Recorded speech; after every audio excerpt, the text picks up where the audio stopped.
I'm joined once again by historian Alan Wilson, and it's a few weeks or a few months since we recorded the first interviews. It's now the 16th of February 2012, and in the interviews that we did, Alan, and the shows that have been put out so far, and also the charters of Langcarven Abbey.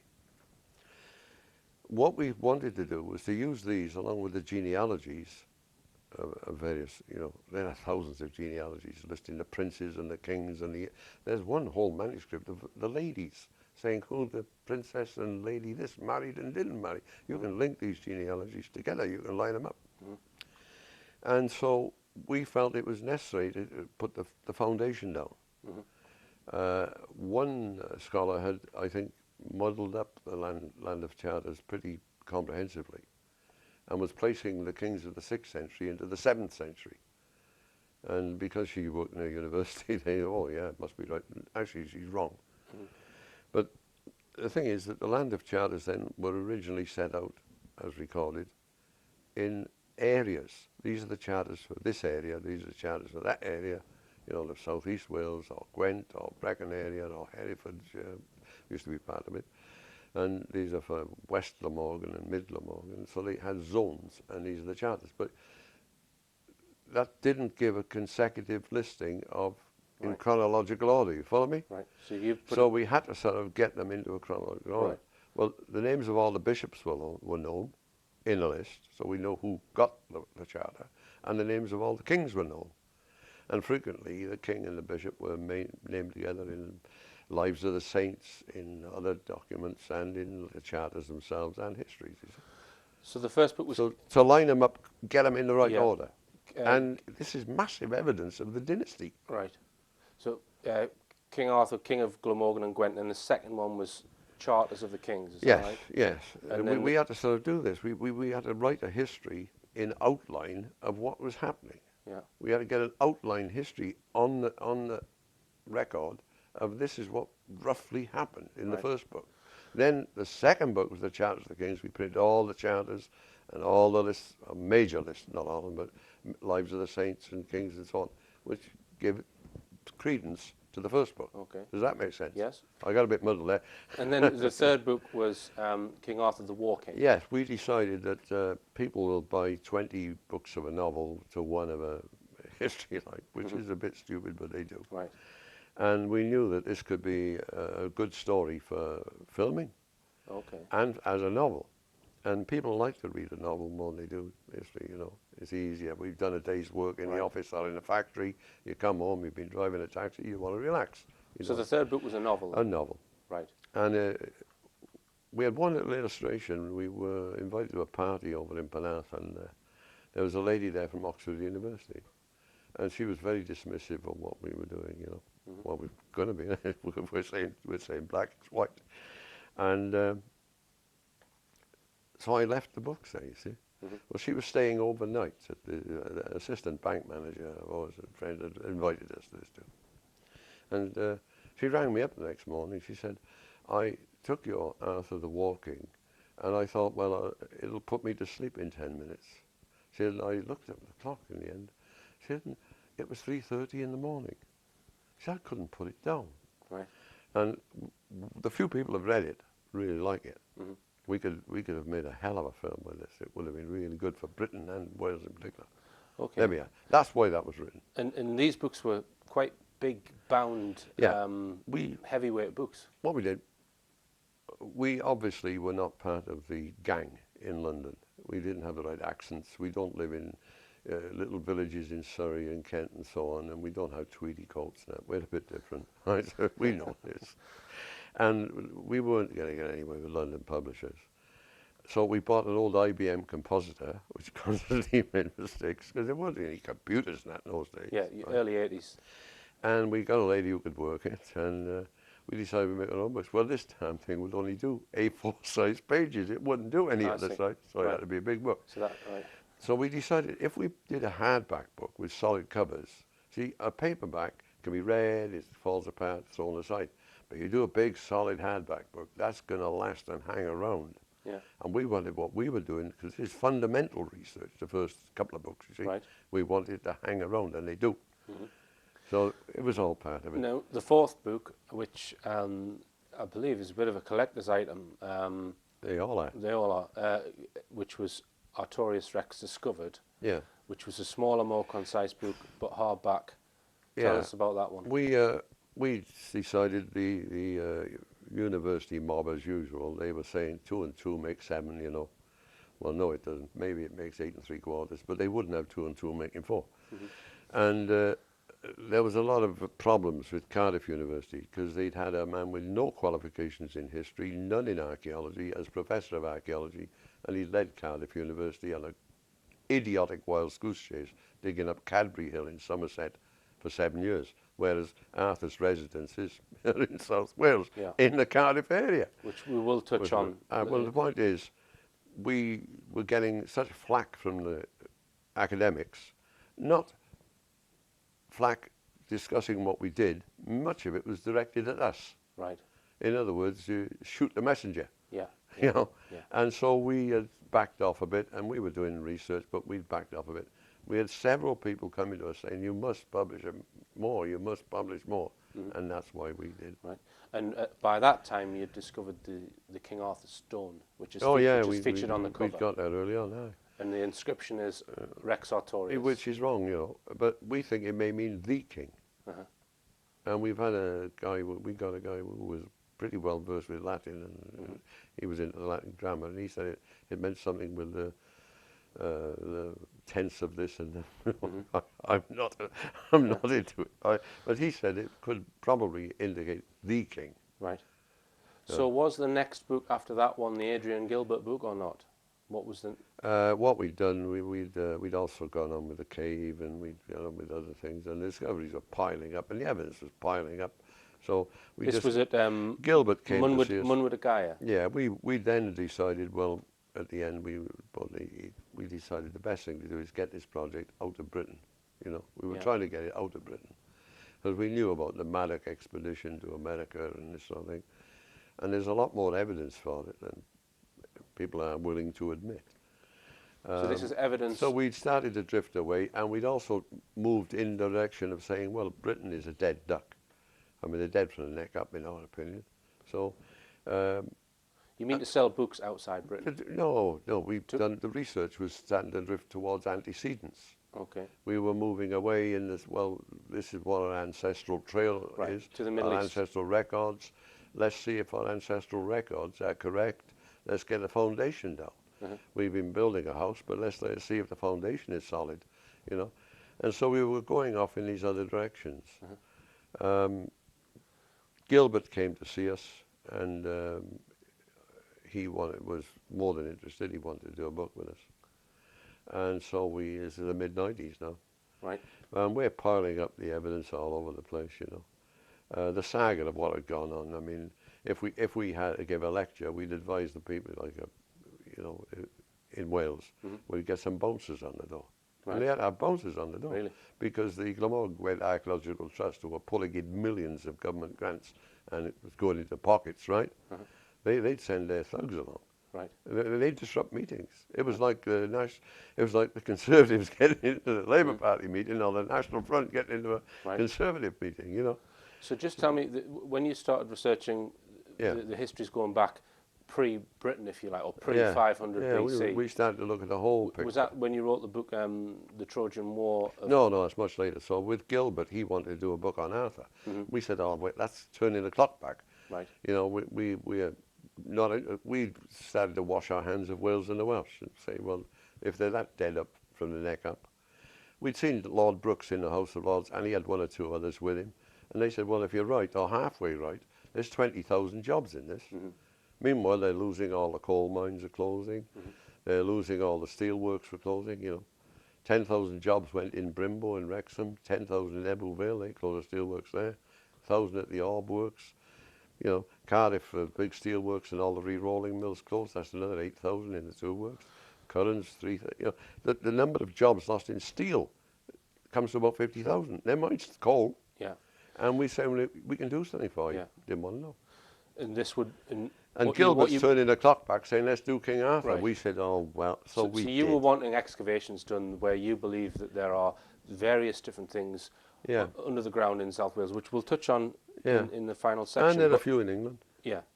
But Gilbert, he wrote the book. Now, I just want to ask you about the title, because it's, for me, the title, The Holy Kingdom, when you look at that, I think of religion or something like that. Yeah, when you well, look at it. So, it's not our title. We wanted different titles. right.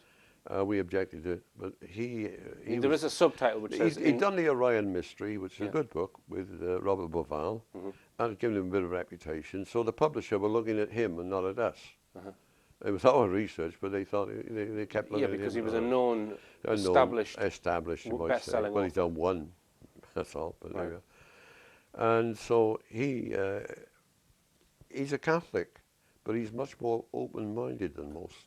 Right. He is. Yeah. He's willing to look at anything. Than He most is quite Catholics. open-minded, actually. He's a good guy in that way. And so there was a religious orientation with him. Okay. And he wanted to put the Holy Kingdom, All right, so you think that because he influenced caught the on to title? the Holy Family coming into Britain. Right. He caught on to this, you see. Right, I see. So the point is, Gilbert then was, and we found when we went on bookshops to see if sales were going up, we found people saying to us, we don't know where to put it. Is it history or religion or philosophy? What is it? Yeah. You know, where does it go? Right. And it was a bad title. Right. But it was a good book. I mean, it was hit upon, but as we covered in the previous show... He writes in a different... It's not... He wrote the book in a certain manner, and the publisher said, no, we don't want that. And he had to rewrite it. Really? In the manner it is. Right. And I don't think it's as good as his first effort, but right. they've got this idea in their heads that we're all like... well, one gentleman thinks the Ark is in Ethiopia. He's got no evidence for it, how it would get to Ethiopia. Yeah, and Graham so he Hancock. writes about going up in the river and what a hotel was like in the country, and how he meets Ali the boatman who takes him across the pond, and Ali's father was a boatman, and his... Yeah, I've heard it's it got all. nothing I've to... heard it all, Alan. It's got nothing to do with the Ark, right? Yeah. But we are more direct. They wanted this travelogue sort of thing. I crossed the River Severn and I saw it's crap. Okay. So let's just touch on some of the other books. First, I mean, what we did then, we wrote the Arthur Conspiracy first, right. 2004. Because by now we had the whole conspiracy of the history to destroy British history out in the open. Britain has the most fascinating, the most detailed, complex and the most provable history in the whole of Western Europe. It's better than Roman history, it's better than Greek history. So and they've chucked it in the bin. The King Arthur Conspiracy, that's the most recent King Arthur book, and it's got a lot of the information of the skullduggery as well. Oh, yeah, a little bit of it. Yeah. A little bit of it. Yeah, well, the point is, you see, that 1850-ish, Darwin's coming out, theories. Out had come Lyell before saying the Earth is millions of years old and there were dinosaurs and these are fossils. And then Darwin goes out with his theories of evolution of man. Oh, my God, you know, man was an ape, and God didn't sort of say, man, you know. And it was a time of upheaval. And two men were appointed. Bishop Stubbs was dragged in hastily and plunked into the chair of professor of history at Oxford. And Edwin Guest, who was a complete fanatic, you read his books, fanatical Christian, he was put into Cambridge. Right. And they proceeded to demolish everything. And what about the personal attacks against you and Baram, Alan? Is any of that discussed in the King Arthur Conspiracy at all? Yeah, some of it. Right. You'd need a book of 600 pages to do it all properly. Right. Just that alone. Okay, so now let's just briefly discuss the Moses in the hieroglyphs. And yeah, well, we realised that the histories were correct and well-founded, and we'd been tracking the alphabet in Britain, the ancient alphabet of the British, which is mentioned by Julius Caesar. So it wasn't invented around 1800, as these modern academics would tell you. And there's bags of evidence of it, you know, as you have said before, in Scotland, Wales and England on ancient stones. We backtracked it to Italy, Etruscan inscriptions. We had 14,000, they reckon, and they can read out. Then we found it was also in right here, Switzerland. We backtracked it to the Aegean, we backtracked it into Turkey, Asia Minor, into Assyria, down into Palestine, and it's actually in Egypt. So our ancestors came this way, we tracked them back that way. Yes. And we realized that Egyptian history as a great many of researchers know, is in one heck of a mess. The best book I read on this is by 5 archaeologists. And Peter James was the lead man, and they got Lord Renfrew, who's a professor of archaeology, to do the preface. And they said Egyptian history is in a total disorder, a mess. And therefore, by every war, every trade agreement, every anything between countries, intermarriages with royalty and that, they use Egypt as the yardstick. And that means all the countries all the way around the Mediterranean and the Middle East, they're all in chaos. Right. 500 years missing, 600 years missing, 400-year gaps, all this. They're in chaos. And the reason they're in chaos is that they're dating everything alongside Egypt. Yes, sure. Now, other people have gone, Velikovsky started into this years ago. And you'll find that there was a Swedish guy who was very, very good. My memory's going a bit, but he led around 1900 the short chronology group, and Petrie and others wanted a big, long chronology. Right. The first dynasty of Egypt starts 4,800 BC, and this guy, I think he was Tor anyway, from Sweden, leading the other group, said no, it's about 2000 BC. Right. So they split it, and they the usual academic stunt. They got in the middle and said 3,400, which is crap. Yeah. Okay. So we realised this. All right. So you can't find Moses, and you can't find Jacob or Isaac or anything, or Abraham, chronologically in Palestine or in Egypt, because they're misdating all the archaeological finds. So Moses and the hieroglyphs tracks the Etruscan language. Tracks our alphabet all the way back, and we then are able to look at Egyptian history correctly, and we're able to find these patriarchs, and we are definitely the last people on earth who go looking for them. So so what you're saying is that the things that the experts believe that the dates in Egypt are for certain things that happened are not the same as in other civilizations. They don't match because they've so they misstated. alter the other civilizations to match Egypt, and they create huge gaps. Right. But the thing is, you see, the marvel of radiocarbon dating is now being dissected all shapes. They adopted a formula. Yeah. And they multiply by 100 and divide by 80. Yeah, I've and heard you this say then this before. you go from 600 BC to 1200 BC, and Ramesses II, oh look, he is 1200, because they're using these, they're fudging, they're cooking the books. Yeah. All right? That's the important point. Yeah. I heard of a teacher who used to divide the answer he should have got with the answer that he got and come up with a coefficient, multiply that coefficient by his wrong answer, you get the right answer. So it's they're cheating. Yeah, exactly. And it's mainly Americans. All these American professors at the time, they all had to write their book. And some of them are just, the ink was still wet out the printing press, and out comes radiocarbon dating. Oh my God. Yeah. So after Moses and the hieroglyphs, you then wrote the discovery of the Ark of the Covenant. That's right. Right. Well, what has happened is that we realised that the Cymry, the Welsh, were very definitely the 10 tribes. Or half of them. You don't think all of them came? Yeah, they were a large section. Large section. All right. Numbers of them must have stayed in southwestern Asia Minor, which is where St. Paul went to do his preaching with the 7 churches of that area, you know, ancient sort of. And some of them went to Ireland as well, though, didn't they? Alan? No, not to my knowledge. The tribe of Dan, is that not one of the 10 tribes? No, not in my opinion. Okay, well, carry on. I let the Irish do the Irish history and let the Scots invent their own, right? Keep them out of it, right? It'll cause chaos. Okay. Right. So we knew that the 10 tribes had come into Britain. And we know, because these things were leading us off, you'd find doors and you went through them, you see.